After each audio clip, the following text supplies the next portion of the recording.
We've got this Macan back in for a AWE touring exhaust today. This car came to us in the fall.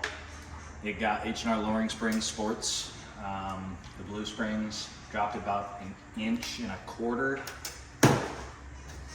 And then got it aligned, got him, we're in the midst of picking out wheels. Yep.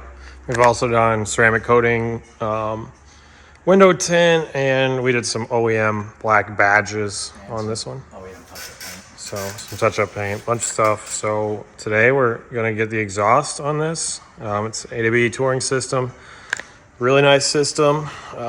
We are an AWE dealer, so see how this sounds, and we can get you set up for your Porsche or whatever car you have. Any Euro, even American cars, doesn't matter. Yeah, they make a lot of great systems, so we'll take a look at this one and get it installed.